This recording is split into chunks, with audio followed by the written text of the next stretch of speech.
Die legende van die groenkinders van Woolpit in Engeland het reeds in die 12de eeu ontstaan. Woolpit was eers Wolfpit genoem. Die put was letterlik 'n gat in die grond soos 'n vanggat vir wild, maar waarin wolwe gevang was.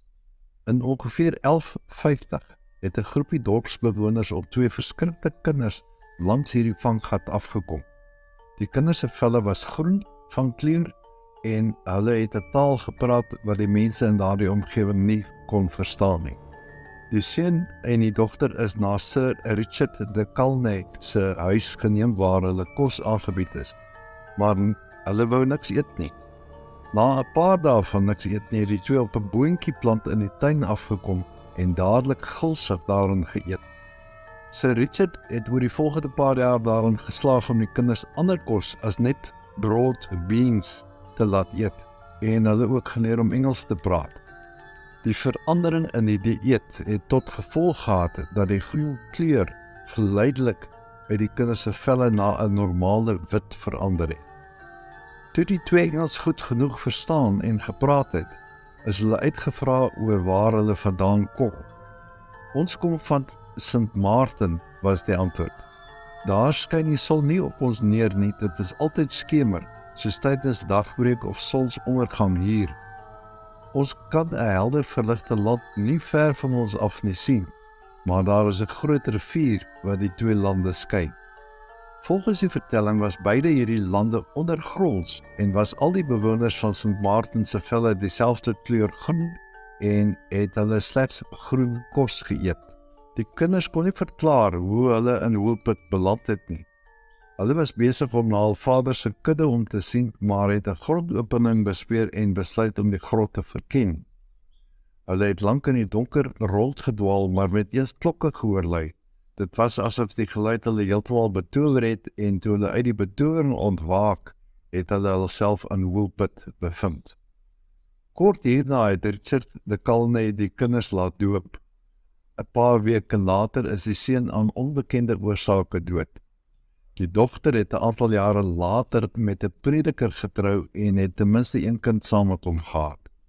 Die legende van groen kinders van Woolpit is deur 2 kroniekskrywer van daardie tyd neergepen. Ralph of Cockles-Hall het in sy Chronicon Anglicanum vir Sir Richard de Calne as sy bron aangehaal. Cockles-Hall is maar 42 km vanaf Woolpit geleë. William of Newburgh het die verhaal in sy Historia Rerum Anglicarum vertel. Albei verhale wek 'n gevoel van egtheid by die leser.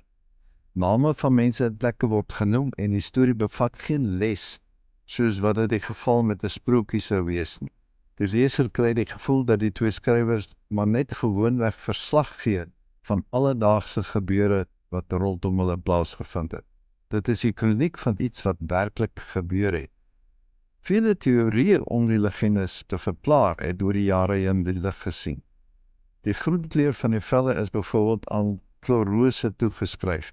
Dit is 'n siekte wat deur 'n onvoldoende dieet veroorsaak word en het die groen kleur van die vel tot gevolg. Daarom het die velkleur ook dan na normaal teruggekeer nadat 'n gesonde dieet gevolg is.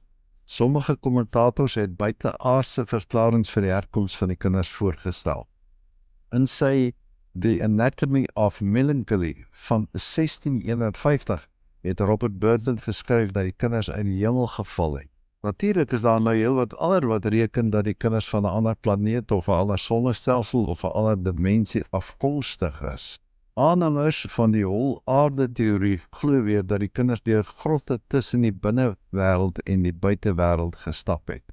Die mees aanvaarde teorie is dat die kinders se ouers Vlamminge was wat hulle in die naby geleë Fornum St. Martin gevestig het.